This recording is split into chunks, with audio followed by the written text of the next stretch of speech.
Buddhaṃ pujemi, Dhammaṃ pujemi,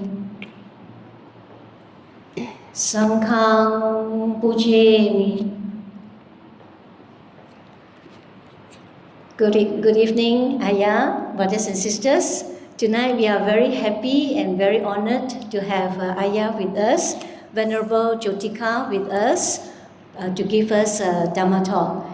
It's in fact, we are very honored because Ayah just within a short period of time accepting our invitation for us to have the opportunity to meet up with Ayah. So brothers and sisters, let us invite Ayah to administer us in the 3 refuges and observing the 5 precepts. Let us say sadhu 3 times. Sadhu, sadhu, sadhu. Hello? Okay. So I will say Namo Tassa 3 times and then you repeat after me Namo Tassa 3 times and after that line by line.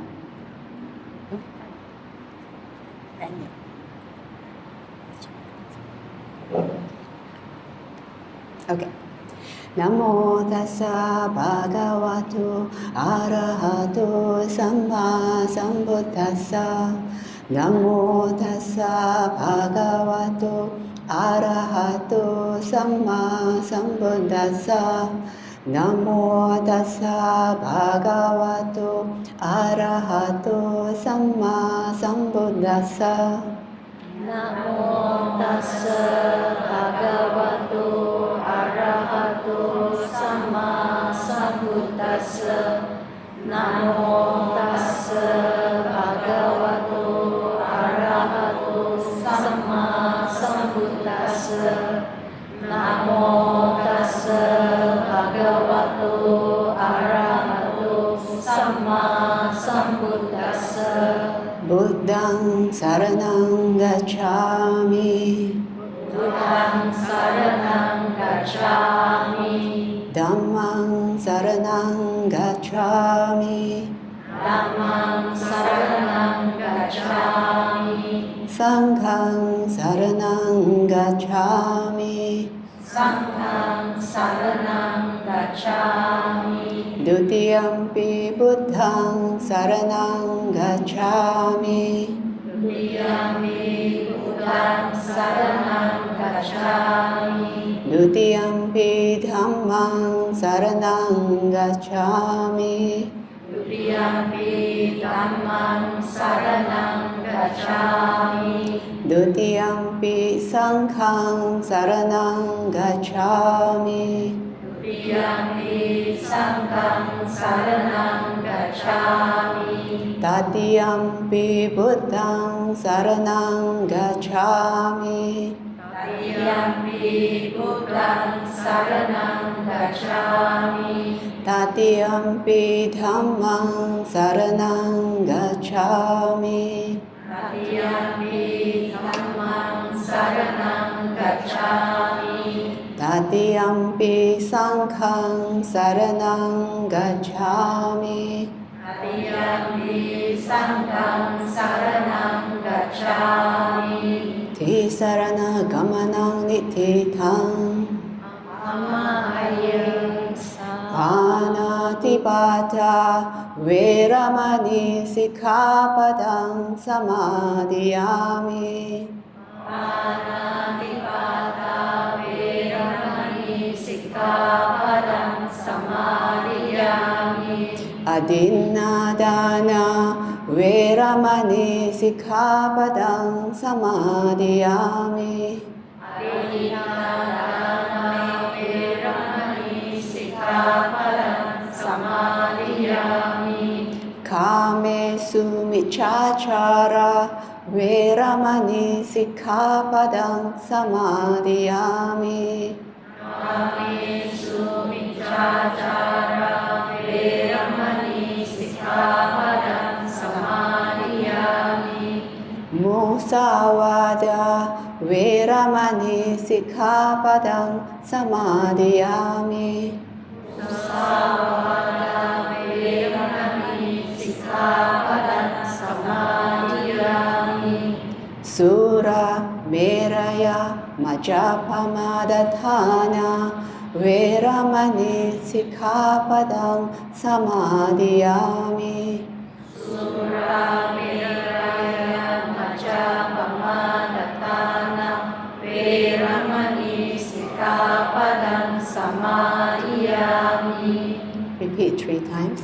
Imani pancha sikkhapadani samadhiyami. Imani pancha sikkhapadani samadhiyami. Imani pancha sikkhapadani samadhiyami. Imani pancha sikkhapadani samadhiyami. Imani pancha sikkhapadani silena sukatim yanti silena bhoga sampada silena nibuddhim yanti tasma silang visodaye. Sadhu, sadhu, sadhu. So these are the 5 training precepts. May you train in these precepts to bring you true happiness, prosperity in the Dhamma, and for the realization of Nibbana. Sadhu, sadhu, sadhu. So that concludes the 3 refuges and 5 precepts. So I invite you to take a seat. Can be on a chair, can be on a cushion, whatever you feel comfortable. And you can also move to the chair or move the cushion as and when you like it. Is the mic okay? Can everybody hear? Okay, good. Thank you, Ayah. Brothers and sisters, let me introduce Venerable Jotika to all of us here before Ayah start the talk. Okay. Venerable Jotika is a Malaysian at heart. Venerable Jotika is now visiting Malaysia for a short trip, and she resides in Dhammasara Nuns Monastery in Western Australia since 2014. Venerable Jotika has embraced the life of a Theravada forest nun under the guidance of Ajahn Hasapanya and Ajahn Brahm. In the 2017, she received her higher ordination as a bhikkhuni by the Dhammasara Bhikkhuni Sangha with Ayah Santini as her preceptor, supported by the Bhikkhuni Sangha from the Bodhiyana Monastery. Tonight, we are very blessed and fortunate to have Ayah with us to share how to lead happiness in our life. Yeah, so I will hand over to Ayah. Let us say sadhu 3 times. Sadhu, sadhu, sadhu. Thank you, Kahong. Yes, you also have the opportunity later to ask questions if the profile is not complete or you were curious about what I do and all that. Okay, I think 2014 was probably the last time I came here.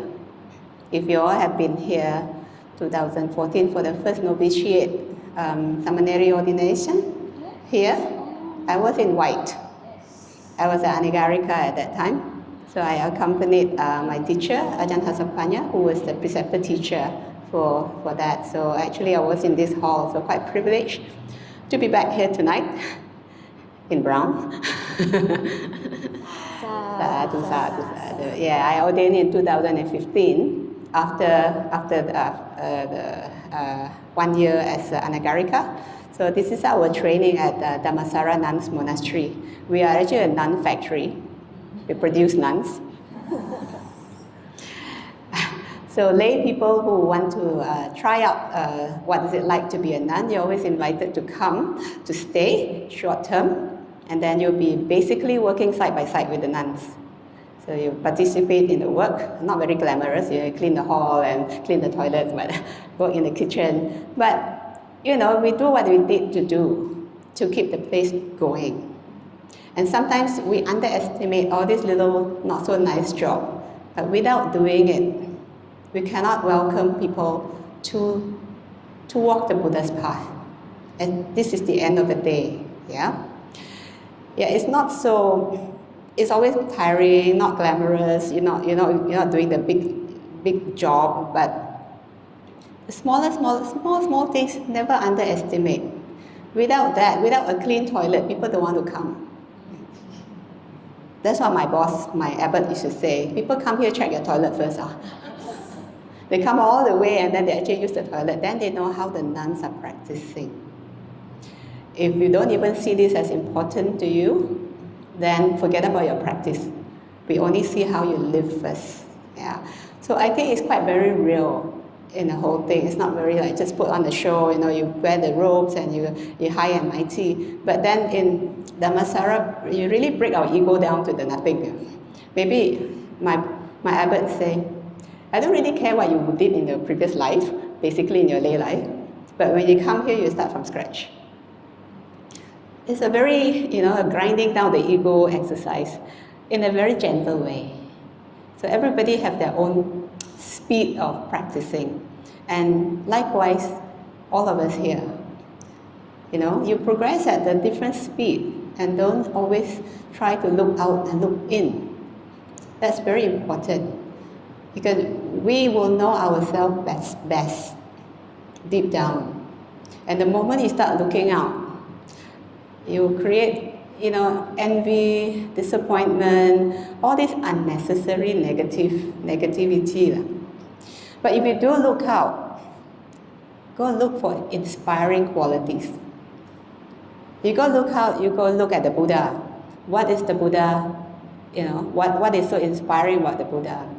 He's also a normal man who went through the ups and downs in his life, and then he decided he wanted to find a way out. And guess what? He did. He found a way out. And then he has also decided, Gautama Buddha decided to teach. Many Buddhas, they just decided, it's too hard, no one will listen to me. But Siddhartha Gautama Buddha, our Buddha currently, have decided to put it into, the scriptures, the Dhamma, and most of his teachings are all recorded in the Sutta, and how blessed we are to have this today. I know some places over here, I think I've seen it in Nalanda, they have the Tipitaka, which is the actual, or close to the authentic text of what actually transmitted from 2,500 years ago. I mean, the Buddhist Sangha is the oldest organization, you can say, which still exists today. Having monks and nuns still around today, living the Vinaya that is basically taught by the Buddha, is still well and alive. And, having just know that sometimes brings that joy, that wow, I'm still in the era where this is still here, see? So make the best opportunity. Whatever you do in your life, make the best opportunity to absorb as much as you can. It may be not the easiest thing to do sometimes, but never give up. While the teachings are here, the teachers are here, the Buddha, the qualities of Buddha still exist, the Noble Sangha still exists. Yeah, so, basically, just open your heart to it. So this is a lot of encouragement I give to people who come to the monastery also. In Australia, it's a Western country. So all these rituals and, basically respect, you don't expect 100%.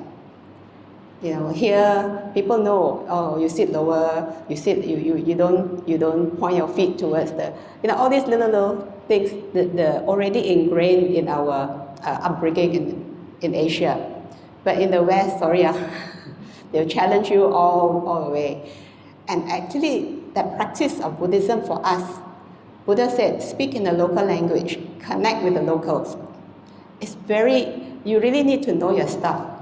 And you really need to check yourself, your behavior and all that, day in, day out.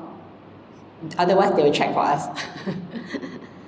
So I do appreciate sometimes difficult, where you're not always respected, I would say. But then he actually turned around and said, respect is earned. It's not automatic. And then sometimes, and it helps us as the nuns over there, even the monks over in the monks' monastery, to always keep the rules right. When you transgress anything, make amends. So this is really the path of practice. You've taken the 5 precepts today. There'll be days like you're bordering and a little bit of compromise here and there, you know. But when you really keep the precept only when you're about to break it, because suddenly the wisdom faculty wake up and say, hey, I'm not supposed to tell a lie. Before that, it's like, dormant, is there, you know, musa, vada, veramani, but the moment you have to say something which is not true, that's where you really keep it. That's what I learned from one of the nuns before, you know. You only keep your precept when you're about to break it. Then you realize, oh yeah, otherwise it's like, chant, you know, by heart everything, you know. What actually it means? Or when someone actually, when you're about to take something that's not quite yours, you know, the second precept of stealing. Is it assumed yours? Is it taken by trust? You question yourself. That's the time that you purify. But we make mistake. We will, and we continue to do that. So don't be hard on yourself. If you ever transgress any of these, make aspiration to do better the next time. And that we learn from the mistake, or we learn from the difficult situation. Some days you may have to face your friends, family, loved ones, and they ask you a question where you can't tell them directly the actual truth. So I think last week we talked about right speech in another place. So right speech is not right silence. Keeping quiet, just avoiding the issue is not quite right speech. But right speech is when you are truthful. Your words have to be beneficial and kind, whether it's the right place, the right time.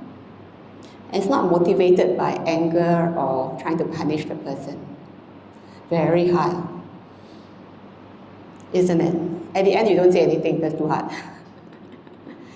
But if you're able to say something and it actually does bring benefit to the person, it's like a gold, a gold bar. I cannot touch gold, but I can say it's like something so precious. When you're able to communicate through something that's difficult, but the person accepts it. That's really right speech. Yeah. So I'm thinking about, what we can do day to day. Precepts are good. If you want to take it every day, good. If you don't want, you have taken it, it's already in your heart, it's also good. So whatever frequency you want to recite it, but try not to just parrot, just, basically recite is right. Internalize it. And one of the things that we do for our monastery is we chant in English from time to time. Because a lot of it is just like everybody know how to say Pana, Tipata, what actually it means, living beings, Pana. So you are not intentionally taking the life of any living beings. Then you say, oh yeah, normally I don't kill, that's the thing. But turn it around. How about going around to say, can I now be more kind? How can I be more kind? Because that is also the first precept. Not taking the life of a living being is the result, but being kind is what you can continuously do. You don't intentionally kill something all the time, but you can be kind most of the time. So if you turn around in the positive bit, like, may I train myself to be kind as much as I can. Kind to myself and kind to anyone who I can be kind to. So that's like a first precept in living it in the daily life. And the second precept being taking things not given. Yeah, we don't steal, we're very, very honest people. But how can we be more generous? It's also a training of not taking. How can we give rather than take? We can give. whether it's service, your time, your listening ear. It's not always just money, but it's also being here, giving your time to yourself to be here to listen to a talk. That's also giving. That's service to your own personal training. And don't underestimate this effort that you make through the traffic jam of KL or Subang, Jaya. I can figure it. Come here and listen. It's a giving to your own self. And then basically, yeah, I did well tonight. And the third precept being, I abstain from sexual misconduct. Generally, it's not something that you do all the time, regularly, okay? But let's turn it around to see how I can be more trusted, to be a trusted person, to have these qualities of someone who can trust. When I say I will come and be here at a certain time, if no other hindrances, I know I'll be here. Or when I say I'll call you, I will call. That you're trustworthy. People see you as a trustworthy person. If you build that quality so well, you will succeed in your life, work, family life. Your families will really respect you because you will say, when you say you do it, you do it. When you say you don't do it, you won't do it. So you don't have to ask 10 times, you sure or not? No. Because the person is trustworthy. So use precepts to develop this goodness that you can. It's possible to do, little bit by little bit by little bit. Because sometimes you check back yourself, how many times you actually promise, or say not say promise, commit, but you can't make it, or you compromise somewhere, just do half or 50% or 70%. Why? Because you're tired, or you just don't have the time. This is when you need to renegotiate and say, actually I promised you to come at 7:30, but I actually have to come 7:40 because traffic jam. But there is a trustworthiness to report, to let me know, or to let the person know, so that the person, the receiving end, they kind of some people who are very trustworthy, whatever they do and say, even though they need to change, they will let you know. And if somebody like that in your family, you feel very secure, right? You feel very secure, right? So develop that in your own, personal life. And you will have good friends, your family members will be very happy with you. Your extended families, in-laws, whoever, you have a better relationship overall. Yeah. And the fourth precept being not lying. Just now I spoke about right speech. We don't go out there and purposely lie to somebody. It's not an easy thing to do also. If you ever do it with a heavy heart, and after that you're like, don't feel good about it, you can't sleep well. But then, what is right speech? It's something that pleasing to the ear. Sometimes praise is also nice speech. That's just right, it's nice. But overpraise is like flattering. Oh, you're very nice today. Your hair is so good. My hair is in a mess. What are you talking about? So, when you say it sincerely. Find something. Like say you can go back and look at your family members or your friends, whoever you're with. Find something good in that person and pull them aside and say, I haven't told you this for a longest time, but you are something. You are somebody I can count on. I just want you to know, that's all. And then you walk away.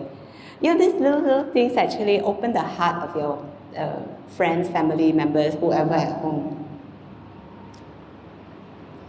It's good to practice this often enough, where it's not just breaking the precept of not lying, but train yourself to see the good in others and to communicate this, because communication is key.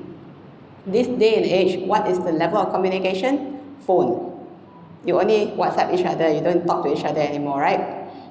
You WhatsApp across dinner table. You WhatsApp and ask us downstairs. You do like, hello, dinner table ready. No, you WhatsApp or whatever you do. So knowing that we can't stop this is social media. Is already in the stream, but we can modify our life to even text good messages, nice messages. Yeah. So we embrace modern technology, we embrace all this, but we don't forget the qualities that the Buddha had put in for a long time that have bring harmony, have fixed people's life and also the community, life of the community. We all come together here, SJBA. You know each other, most of you. Then when you talk to each other, there's this level of closeness. When you have good communication, when you see the good in others all the time, that positivity will bring the community better. And sometimes people just walk in here with some heavy heart, they have a big trouble at work, at home, lost money, whatever. But when they come in, because the community have this wholesome feeling, that itself can create a start of a healing for somebody who's quite broken or upset. So don't underestimate a place like this, a holy place like that. When you come, because of your practice and your own goodness, that energy stays, And whoever come in, sometimes they need that, they will benefit the result. So unknowingly, your actions, your practice have already benefit people who come in. At Dhammasara, sometimes we see lunchtime, people, what we call construction workers, they wear those high-vis uniform. So I saw one lady, they're gender neutral, male, female, they all wear one. So they come in, never seen her before. Then she walked past our dining, then we were all eating our lunch at that time. She walked past and just sat down. Then later I saw her, she said, I'm so sorry. I said, what happened? I'm so sorry, I just keep crying. I said, why? And I said, I don't know. This is like, but I feel so much better. I said, oh, that's tears of joy, it's okay. But she realized the energy, the peacefulness, pacify whatever was bugging her, just like that. And she just connect with the peace, and not about religion, I don't talk about Buddhism and all that, but that peace have helped her heal whatever she was going through. It was very beneficial. Peace doesn't belong to any religion. Peace is peace, universal. If you talk about how peaceful you are, any person can relate to what it feels like in the heart. And that is a quality that helps to heal any difficult times, or when you're anxious or you're fearful, bring your heart back into being peaceful. And the fifth precept, everybody say, one glass of wine can or not? Ajahn Brahm used to say, it's only one cup. People say, it's only one cup, I won't get drunk. So a little bit of wine should be okay. So a little bit of murder is also okay. A little bit of infidelity, flirting around is also okay. Oh, no, cannot, that one cannot. So it's how much we want to compromise the precept. And the Buddha said, you should not say, just because you don't keep the precept, you're a bad person. Just because you keep the precept, you're a good person. We don't judge. We just say, if you don't keep the precept, there are the consequences. If you keep the precept, there's also another consequence. Leave it as that. Because religion is not dividing people. The precept is not supposed to say the goodie and the baddie, or the half and in between. No.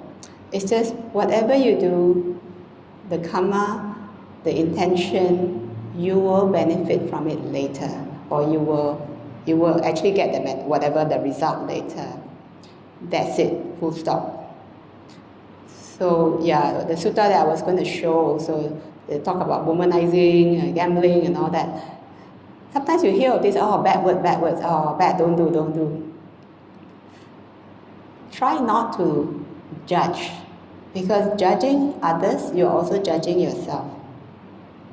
Then you create unnecessary ill will or anger. Yeah. So it's quite nice when the Buddha just said, it's all here. You take, you get this. You do this, you get that. Full stop. So we can live harmoniously with people, whether they keep the precept or not keep the precept. We are in a community. We cannot cut everybody out who are not like us. Cannot. So we have to live with others. We don't get dragged into certain things that we don't feel right. That's your wisdom to basically draw the line. But we also don't admonish or don't, basically, you are like that. You don't keep the precept, therefore I'm not having to do anything with you at all. You can still be kind to the person. Yeah. Okay, so that's the fifth precept is not taking any intoxicants that cloud the mind. So if you're already not doing it, what can you do in return? The Buddha said, do good, avoid evil, and purify the mind. I mean, you cannot count up to 5 precepts, just count 3 precepts. Do good, avoid evil, purify the mind. What is purify the mind? You cannot take fat and wash and then put Dettol or something like that. It doesn't work that way. Purify the mind is knowing the mind.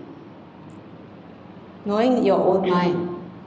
One of the ways we could do is to practice mindfulness and also to practice meditation. I won't go into that deep thing now, but make an effort somewhere, somehow, to practice these 2 things, mindfulness and meditation. And with that, you have a chance to know your mind better, to know what's there, what are the things that you need to work on, and then slowly, the mind becomes sharper and sharper. And one day, if you do take alcohol, you know how clouded it will be. Oh, that's where you don't want to take. So because you know the difference between a very clear mind and an unclear mind, automatically you avoid it already. So if you can develop your practice to keep good samadhi, mindfulness, sati, then it's a chance that you will recognize what peace in the mind feels like, and it's very wholesome. So that's 5 precepts in general. I open up for questions, if there's any.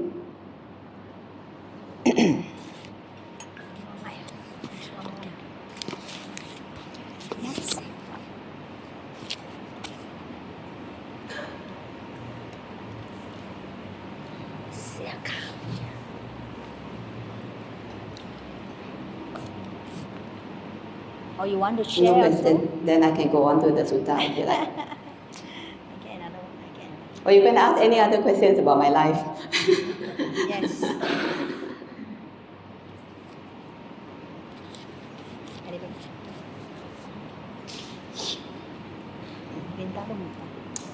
Get you. That's one. Yeah. There.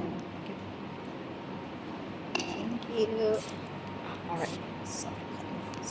Oh, like this. Okay. Good evening, Ayah. So I would like to ask about the second precept, when the right speech. Because I'm still working, so I'm not sure should I give constructive feedback, which is the truth, but it might hurt the person. So how should I balance this during work? Thank you, Ayah. Good, very good question. Especially when you talk to your employees, your own subordinate or your boss or your peer. Feedback is always important, good to help each other. I think number 1, the person must want to hear the feedback. I personally would say, I have something to say. Are you okay? Are you open to accepting any feedback. Interestingly enough, as monastics, it's also the same.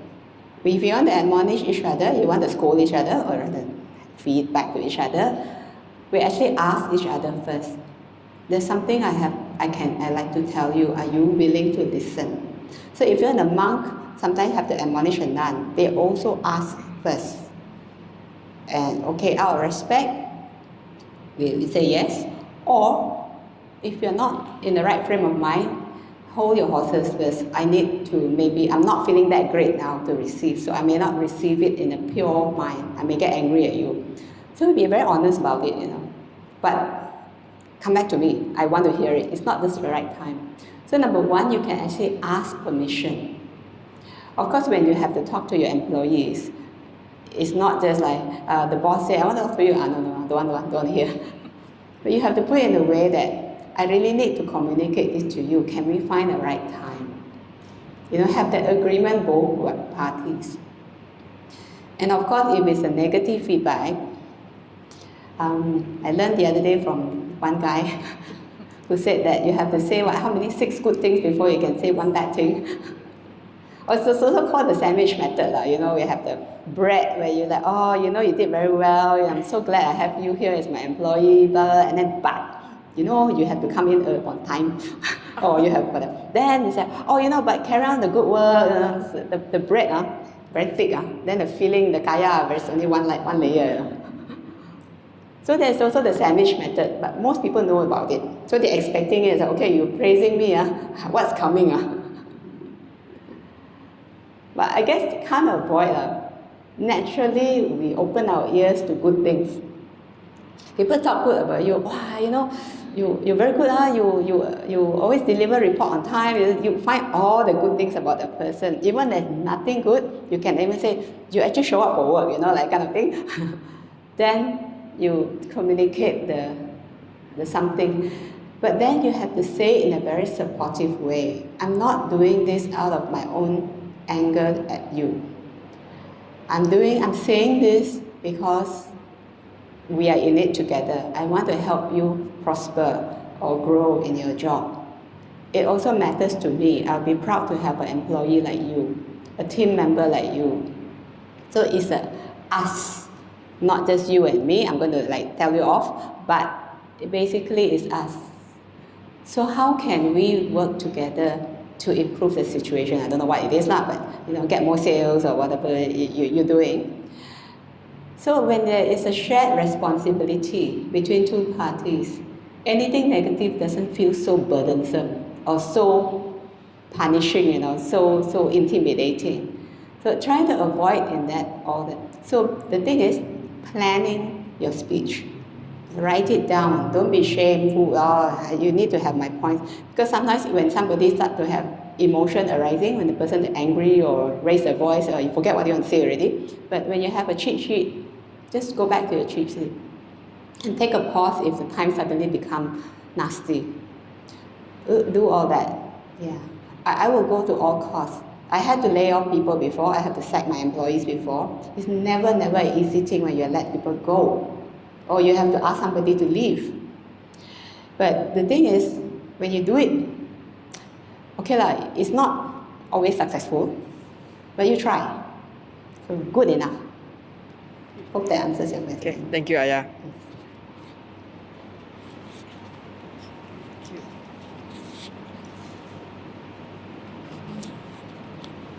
Okay, no more, but Venerable, I would like to ask for advice. Yesterday, one of my friend is own a restaurant.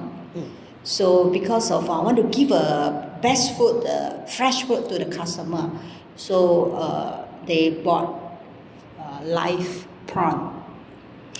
So when they want to clean the prawn, the workers say, you see, panadi pata.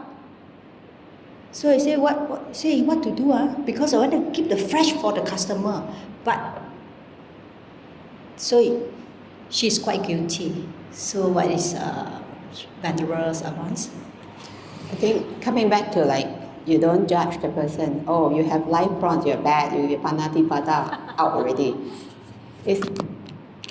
it's, at the end of the day, if you do this, there's a result that follows. If the person realizes it, rather than say, hey, you didn't keep your precept, you can say, yeah, taking a life of a living beings, it will result in something that is not very wholesome. Imagine you are the prawn and you're being taken alive so that I can get good food for my customer. It might take a while for the person to sink in, because of course the agenda is I still want to give good food. Once the person realizes it, no need people to tell, they just don't do it anymore. The thing that the realization have to come from inside. You can drop hints, you can say, what I learned from the Buddhist precept, if you take a life of a living being, you may not get, it's not a very nice thing to do. So imagine you're the prawn, imagine your loved ones is the prawn, So that's how basically we say, if you do this, this is the result. It's very, very difficult to stop people where you see it's not a right thing and try to make the person do it. So there's no right or wrong answer, but it's also, again, speech-wise, you can pull the person aside. Taking living beings' life is something that's not very encouraged, and it will result in not a very good way in the future.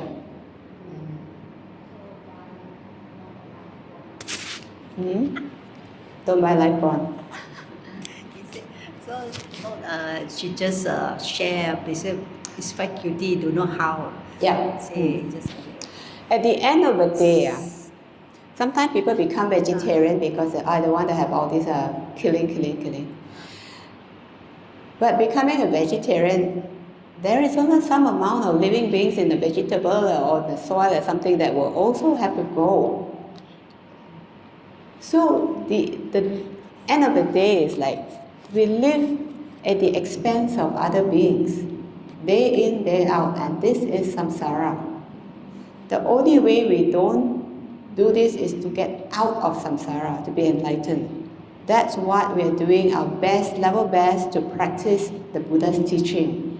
Because the ultimate goal of the Buddha's teaching is freedom from suffering, no longer get reborn, then you don't have all this killing thing anymore. You're no longer here. So as long as you're in samsara, you will have all these, unwholesome things around us. We cannot help it. We will step on something, not intentionally, but you are not the one pulling the carrot out from the ground, but during that process, something has, died. Then we just know we are living at the expense of other beings. That's how it is. So motivate yourself to get out. So then you no longer have this problem. Anybody else? Okay, maybe it's time I flick to the sutta, and then after that, if you have any other questions. Where is it? Okay. Whoa.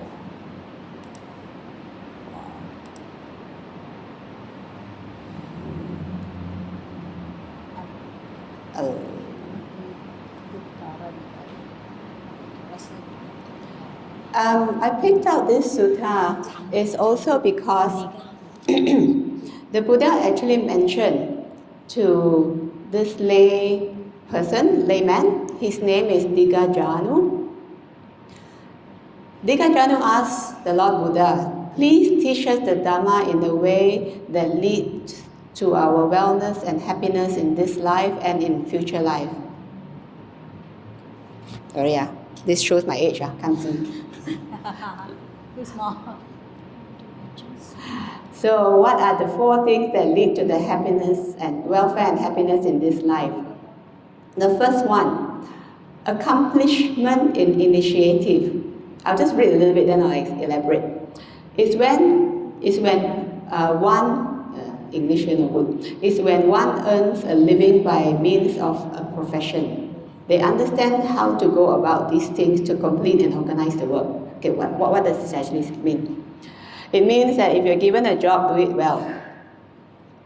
Fulfill the job requirement, job specification, don't cheat, don't underwork, but also take care of yourself. So when it says job, it doesn't always mean paid job. It could be volunteer job, it could be at home cooking, cleaning, whatever you're doing, you have set yourself to do it well, whatever it is. Even you're tidying up, cleaning the floor, cleaning the toilet, making the beds, or mopping the floor, do it well. So there's no regret or remorse that I didn't give my best. Yeah? So this is the first one. So when you have this, you have welfare and happiness immediately in this life.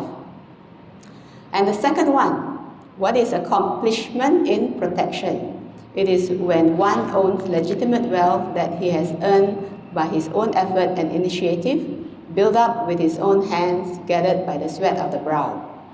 They ensure it is guarded and protected, thinking, how can I prevent my wealth from being taken by rulers or bandits, consumed by fire, swept away by flood, or taken by unloved heirs?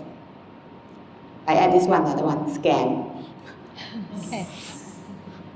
All the money that you have earned, but if you don't know how to protect it, it will just leave you very quickly. Isn't it? You've seen it, in a newspaper. I don't read newspaper, but yeah, something like that. That's what people tell me. So no, be wise about protecting your wealth. The first one is that earn money, hard job, work very late. Secondly is protect it.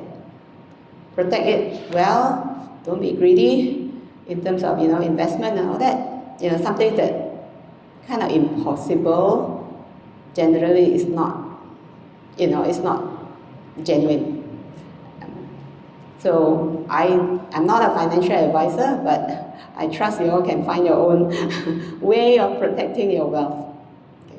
So with this, you also have good welfare and happiness in this life. So you can sleep well. The third one is accomplishment in good friendship.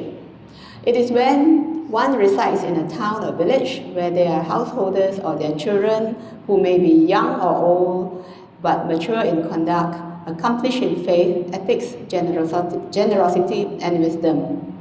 That person associates with them, converses, and engages in discussion. And they emulate the same kind of accomplishment in faith, ethics, generosity, and wisdom.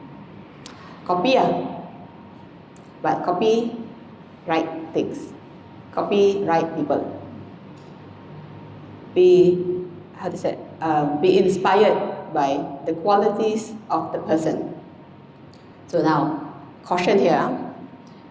If you're inspired by the person, because you actually don't know the person 100%, if the person does something bad, you actually lose faith very quickly.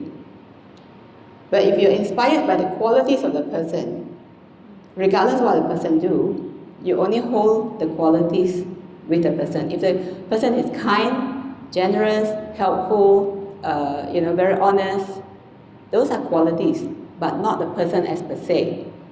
This one, it happens a lot. Sometimes people take refuge in some guru or even some monks or nuns, and then suddenly they misbehave or something. Wow, the loss of faith very quickly. It happened before when a nun disrobed. All the people who saw so high up of her got very upset. So I think one of them came to talk to me, and I said, take refuge in her qualities, not her. You don't know the person, seriously. You may only see some part of it. You don't live with the person. Even if you live with the person, you really don't know the person. And the person may have some defilement, stain, whatever. The person carries it with the person. But if you take refuge and inspired by the quality, you will live that quality yourself and improve it. So never forget, the true gem is basically the good qualities, the wholesome thing of the person, and not, you can't, because you really don't know the person at all, really. Yeah, we have sometimes, I think some time ago, some abbot of a monastery, I think twice, they destroyed. All the supporters all got very, very upset. And they say, oh, how come I support him so much and I don't think he was like, yeah, there are cases like that. So my advice to all of us here, whoever you look up to, always emulate the qualities. So with good friendship, this is where you find, like in Mangala Sutta, association with the wise, and also seeing the samana, seeing the monks and nuns, you get this inspiration, get inspired in their qualities. Okay? And the next one is, what is accomplishment in balanced finances? See how the Buddha put this sutta, and he also talk about whatever you earn, don't overspend. Basically, it is when, what AI? Where? Okay. It is when one, knowing their income and expenditure, balances their finances, being neither too extravagant nor too frugal. They think, in this way, my income will exceed my expenditure, not the reverse. So if one has little income but live an opulent life, people will say, this person eat their wealth like a fig eater. I'll come to a fig eater. If one has large income but a Spartan life, people will say, this person is starving themselves to death. So this is just a simile given by the Buddha. Maybe during the day, the fruit, when they try to eat the fig, I think once you take one fig, all the fig drop or something. I don't know the full story. The commentary was saying something like that. But just imagine, if you have little income but you overspend your credit card or max out, it's not very happy now. You have to think of how to pay, But if you have a large income but you don't even, you live a very Spartan life, people will say, why are you doing this? Torturing yourself. So not very balanced. So when you have balanced finances, is spend within your means. Keep some for rainy day. See, even 2,500 years ago, Buddha already told that. So it's still universal, still the same. Okay? And then the Buddha continued to, I'll go to the next page. To say, there are 4 drains on wealth that has been gathered. This is in the sutta, I didn't make this up. Womanizing, drinking, gambling, and having bad friends, companion, and associate. He didn't say manizing, I don't know why, but same lah. If you're basically doing those activities. So these will actually drain your wealth. So no matter how hard you work, all your savings, it goes up very quickly. So just as a simile, you have a large reservoir with 4 inlets and 4 drains. Somebody was to open the drain and close the inlet, and the sky don't provide enough rain. You expect whatever in the reservoir will dwindle, not increase or expand. So in the same way, the 4 drains of wealth that has been gathered in this way, womanizing, drinking, gambling, and having bad friends, companions, and associates. I'll go on to the inlet. So there are 4 inlets to wealth where you can actually keep or increase your wealth. Not womanizing, drinking, gambling, and having good friends, companions, and associates. Suppose there was a large reservoir of 4 inlets and 4 drains, and someone was to open up the inlet and close off the drains. Then the sky provide plenty of rain. You would expect more water coming into the reservoir, right? To expand, not dwindle or lessen. In the same way, there are 4 inlets for wealth that has been gathered in this way: not womanizing, drinking, or gambling, having good friends, companions, and associates. These are the 4 things that lead to the welfare and happiness in this life. Okay, stop here. Remember I said, we do not judge. Don't go and say, the people who are having bad friends, they're bad. We're having good friends, they're good. Again, it's very easy. We jump straight, This one, no. That one, that one that you gamble one, that one drinking one. So it doesn't help the purification of the mind. You're actually judging, going around and compartmentalizing everybody. But coming back here, the Buddha said, if you do this, you get this. If you do that, your wealth. If you do this, the first bit, your wealth will decrease. If you do the second bit, your wealth possible increase. That's it. So we can go on with life. We can live harmoniously with everybody. So remember, we withdraw from making judgment. We withdraw introducing more unhappiness or ill will or anger or revenge to people or trying to tell the person off. It's not wholesome state of mind. So that's where we have to learn how to practice, because a lot of it is inside here. What other people do is so hard that we can control. We can help to influence. We can influence them to say, if you do this, your reservoir is going to be empty. Something like that. Whether the person listens or not, it's up to their own karma and their own ear and their own wisdom to pick this up.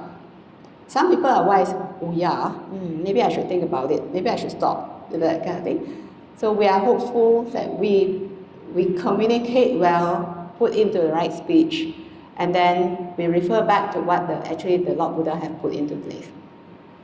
Okay, time check. Now, this is in this life. So what about future life? So the lay householder Dīghajāṇu also asked the Buddha, tell me, Lord Buddha, what are the things that lead to welfare and happiness in future life? So there are 4. Accomplishment in faith, ethics, generosity, and wisdom. So one by one. So what is faith? Here it says, it's when one has faith in the realized one's awakening. That blessed one is perfected, a fully awakened Buddha, accomplished in knowledge and conduct, holy, knower of the world, supreme guide for those who wish to be trained, teacher of God as human, awakened and blessed. Guess what? Iti piso bhagava arahang samma sambuddho. You know this, right? Vijjasarana sampanno, sugato, lokavitu, anuttaro, purisa dhammasarati, buddhang, buddho. Yeah, the whole, all the qualities of the Buddha. He is the teacher of those who wish to be trained. Coming back again, if you wish to be trained, you listen. If I do this, I get good result. If I do bad, I might suffer. So then you're opening up your heart to be trained. If you're not yet open, then the teaching doesn't go in. It's all personal choice. So when you have faith, and there is this such person called the Buddha, and he has all these qualities, then you will have confidence in what he has to tell you. If you don't have faith in the Guru, you will not listen. That's the end of the story there. So the teachings, what we call the Dhamma, is something that can help you remove the defilements or lessen, make your life more comfortable, more peaceful, more happy. So this is the Buddha's path of practice. And eventually you realize some things you can start to let go, give up, you get happier and happier.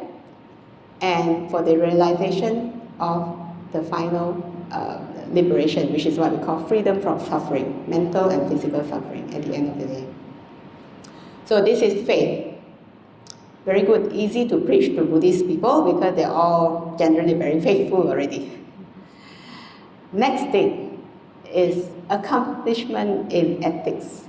This is when one doesn't kill living creatures, anatipata, steal, adinadana, commit sexual misconduct, kamesu vichachara, lie, musavada, consume alcohol drinks that cause negligence. Sura Miraya Majapama. Guess what? This is when the 5 precepts are in the sutta. We don't find a particular sutta with just spelling out, but we repeat 5 precepts everywhere in Buddhist places. We take 3 refuges and 5 precepts. We take 3 refuges, the Buddha, Dhamma, Sangha, 3 times. Everything is a Dhamma at 3, 3 is a Buddhist thing. But now, so 5 precepts is spelled out here, and the Buddha say, if you're accomplished in your 5 precepts, this will give you welfare and happiness in your future life. It's spelled out here. The next one is called the accomplishment in generosity. It is when one lives at home, rid of the stain of stinginess, freely generous, open-handed, loving to let go, they're committed to charity, loving to give and to share. Basically, an open-hearted person, willing to help, willing to be that reliable person that you can be called upon. And being generous here, like again, it's not just about money. Although, yeah, donations are always very helpful, to places. We need to run the place. But it's also giving your time, giving your smile, just a helpful hand to clean up the after meal or something. A lot of this is just, and letting go what you want to do to help others. Sacrificing, not so nice word, but there's 2 friends. One like coffee, one like tea. We'll just go. We go with what you want. Which coffee shop you want to go? We'll go this one, not mine. That kind of attitude, willing to let go and let others have their way. That sort of thing. It's quite a generous kind of person, generous attitude. And the last one being accomplished in wisdom. It is when one is wise. They have the wisdom of arising and passing away, which is noble, penetrative, and leads to the complete ending of suffering. This refers to the Noble Eightfold Path. Noble Eightfold Path is the way, the Buddha said, it's the training that leads to the complete freedom from suffering. The Noble Eightfold Path is the faculty where, I'll just go through the 8. Right view, right, I would say intention, right understanding, intention. Right intention, where you have intention of renunciation, which is letting go, doesn't mean always taking the road. Also metta, which is loving kindness, and also non-violence. Right view, right intention, then right speech, action, livelihood. I've covered most of it. Speech, and then after that 1, 2, 3, 4, 5. Right effort. Ajahn Brahm like to use right effort as right restraint. Because a lot of us here, we put a lot of effort. We meditate with a cross, like really very tense. It's the wrong effort.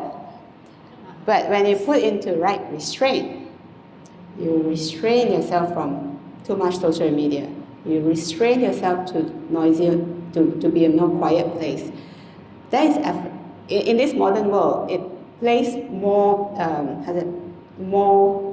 relevance lah. Because effort, we are already very driven. By the time you practice too hard, cannot lah. Practice Buddhism is so tiring. It's not. It's basically the right restraint. How you restrain yourself. 6, 7, 8. Then the right mindfulness and right samadhi, which is the right stillness. Some people translate it as concentration. If you can bring your mind to the one-pointedness, stillness, the evenness and the peacefulness, basically that translates more to the samadhi. Okay. The word concentration sometimes make people feel that they have to be very hardcore and meditate like this, It doesn't work, you get a headache. But when they say right samadhi, it's basically you have to be, the result is peace. Okay, so that's the Noble Eightfold Path. So accomplishment in wisdom, you need small wisdom to achieve the big wisdom. What is small wisdom? Is the knowledge that there is this thing called the Noble Eightfold Path. The wisdom to want to bring yourself to do this practice. Then when you practice a little bit more, your wisdom increases. Then you practice more and more and more. Then you ask questions to teachers or fellow monastics or even your friends. You start to have different points of view. Then you incorporate that in your practice. Then your wisdom will be more holistic and wholesome. So these are the 4 things that lead to the welfare and happiness in future life, says the sutta by the Buddha. So I leave this for your reflection. I hope the sutta has bring some light into your lives, and hope you can put this, in practice. And I wish all of you good health, happiness, peace, wisdom, and much, much joy. Sadhu, sadhu, sadhu. Questions? Comments?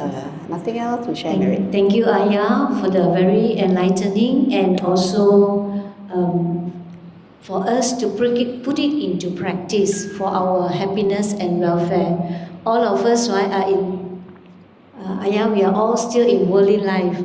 So especially the first four factors for our happiness in this life applies very closely to us, especially the first one, that accomplishment in initiative.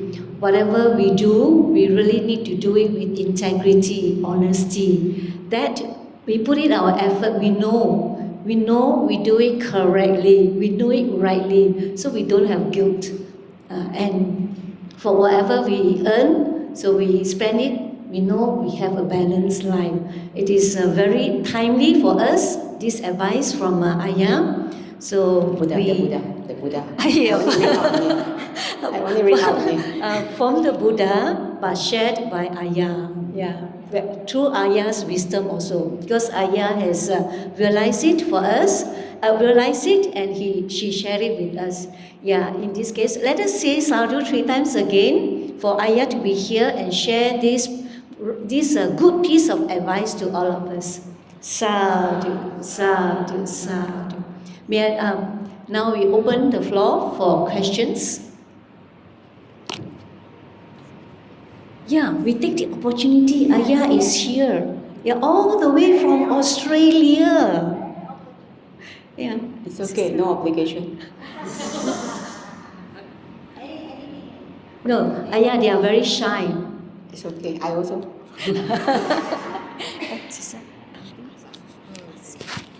Oh, just now one of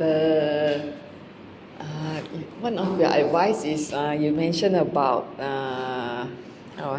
that I wanted to relate reliable. Some people you depend on them. Another virtue is reliable.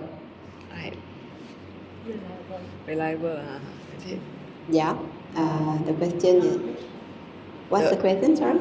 There's the part you mentioned about.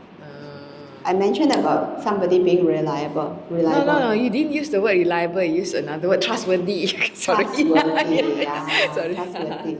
So that's the other part is reliable.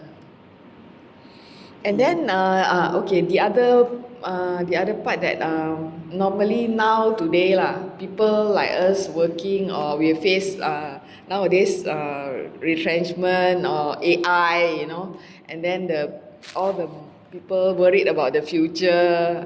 What is our future? What to study, or what, So I think during our parents' time not so difficult lah. So come to our time and the future, or maybe the kids' time is more challenging.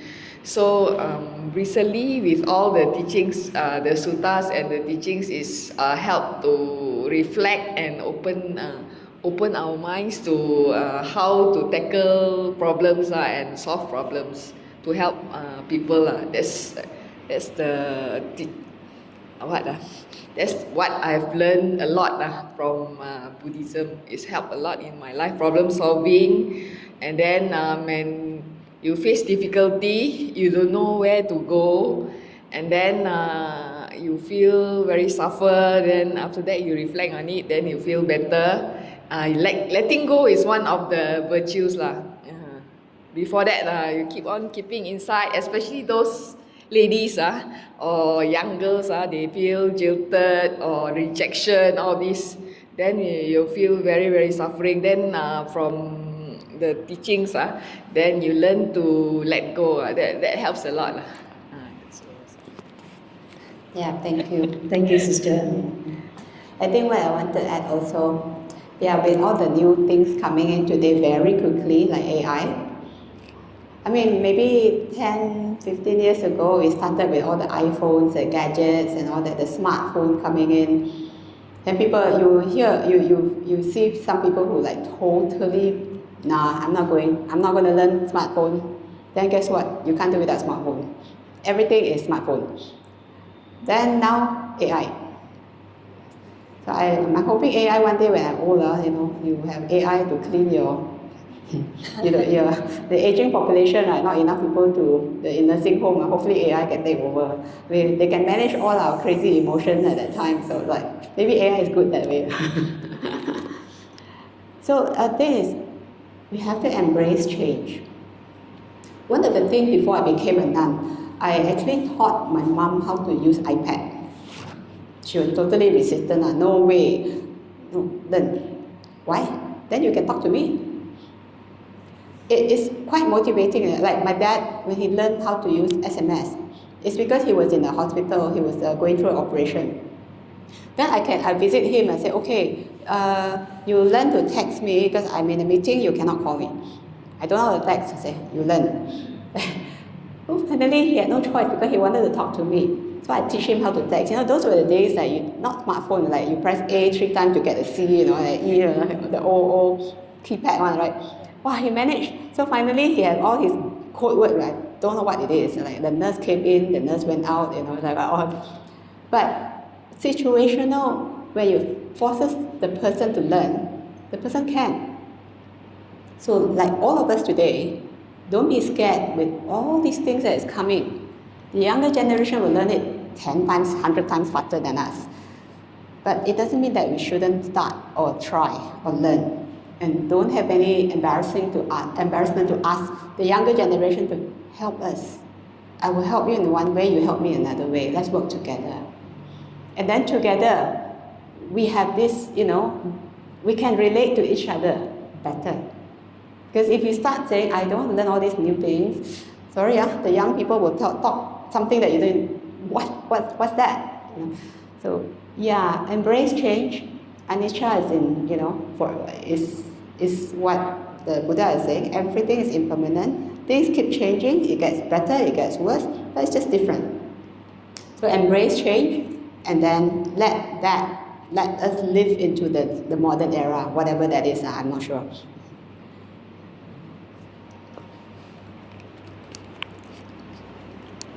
Thank you.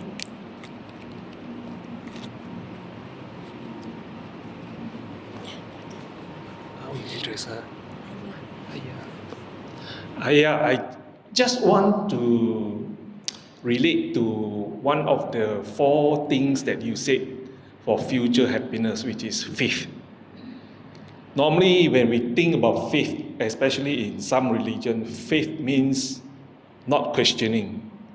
They say you have faith in Jesus Christ, you don't question that. You have faith in the Quran, you don't question the Quran. So how would you explain faith in Buddhism? Because I remember we are asked to question, we are asked to investigate,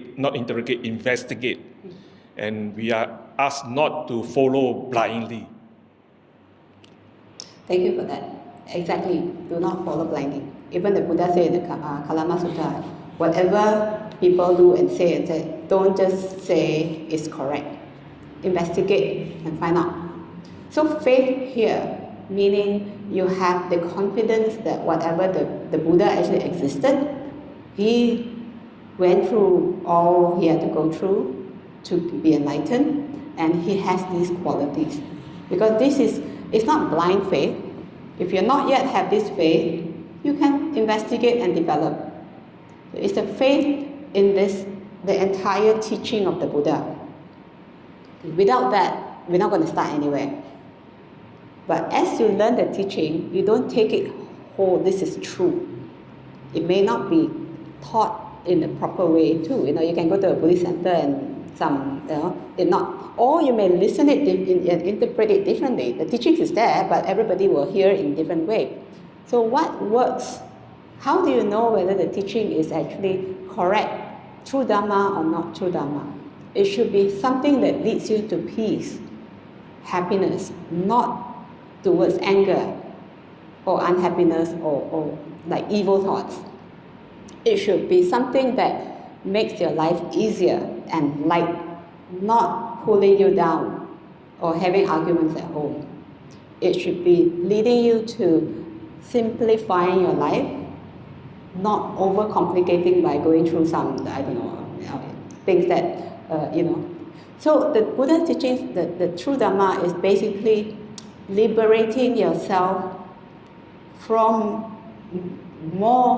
liberating yourself and introducing a lot more peace, joy, and happiness in the way you're living.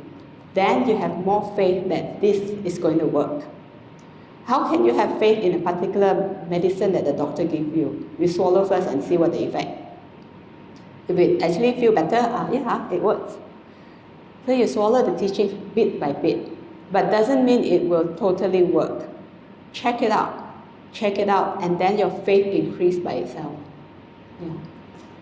If you go, you also should, it will be good if you have what we call the good friend, Kalyana Mitta, to also, basically bounce some ideas back and forth. Because sometimes we can be so stuck in our head, this is the way it is, and we might be leading down the wrong path also, nobody knows. But when you have friends and say, hey, what you're doing, I don't think is quite right. Then you have a discussion. Then you have a more. So, not just blind faith, not just taking, yes, this is true and, don't challenge, and then check it out, test it, swallow the pill and see whether it works. Hope that helps. Thank you, Ayah. Any other questions?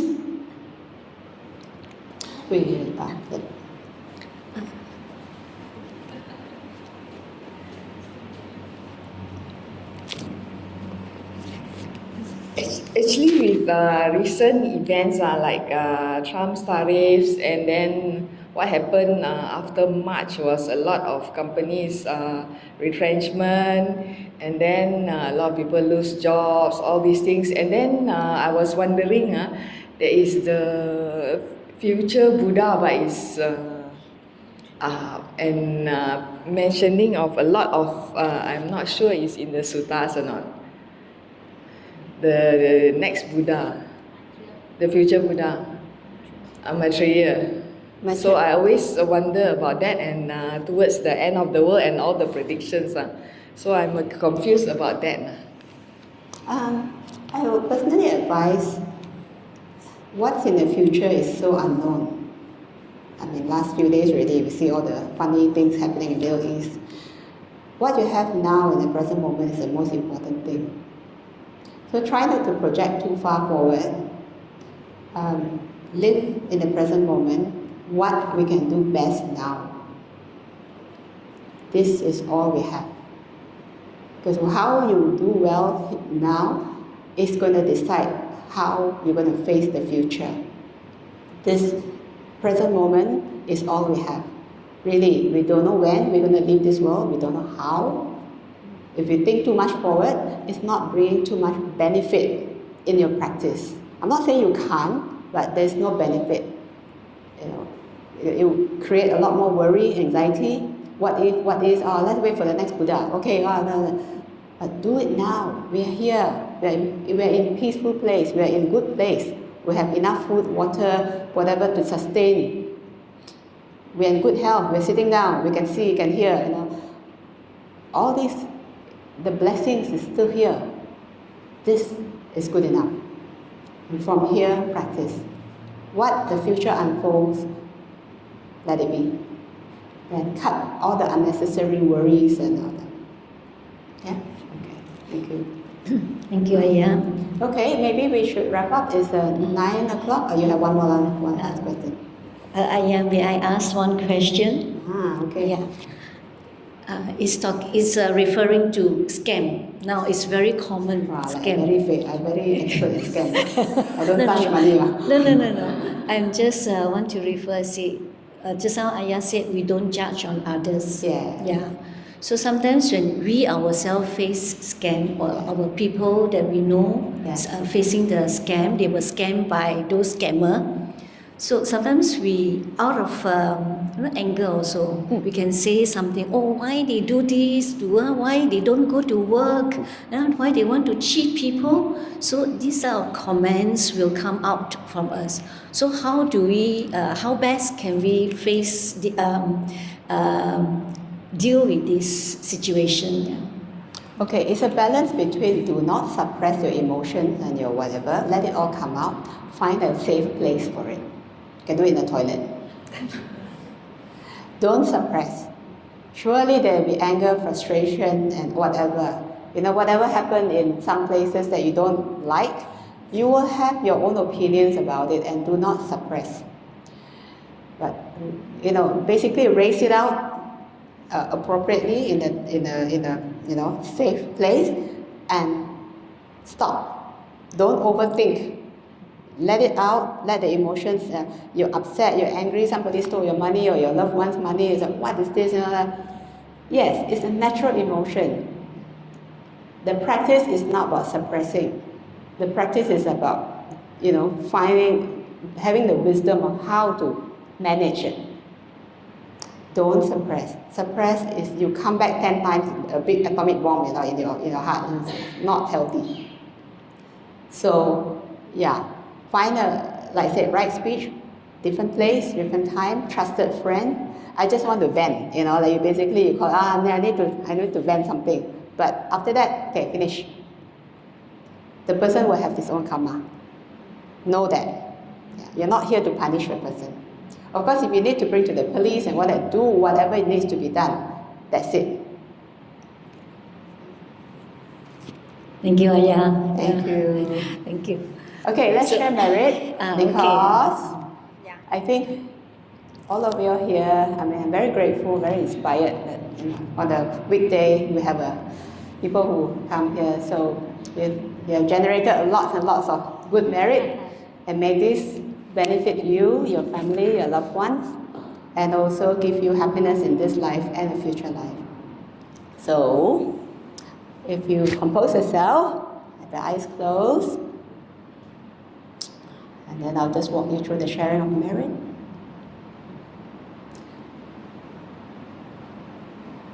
So with the joy and happiness in your heart, with the merit that you have accumulated by being here, hearing the Dhamma, and be inspired to practice the Dhamma continuously in this life, may this bring you true happiness and true joy. May we all collectively share this merit to all friends, family members, anyone that is in need of merit. May we generously share this with them. May they be able to receive this merit and also rejoice in the happiness of their heart. And those who are able to come out from difficulties, may they come out from difficulties.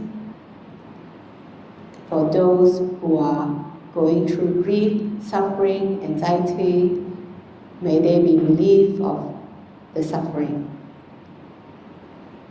We also transfer the merit to our departed dear ones, bringing them to mind, and may they be able to receive these merits. May the merits benefit them in the future rebirth. And finally, we also share the merit to the devas and nagas of mighty powers, protecting this place, protecting you, protecting the whole space, near and far, seen or unseen, those living near or far away. May all beings benefit from this good merit. May all beings be well and happy and peaceful. May we be well, happy and peaceful. Just take a moment to take 3 deep breaths and then have a smile on your face. Breathe in and out. In and out. In and out. Sadhu, sadhu, sadhu.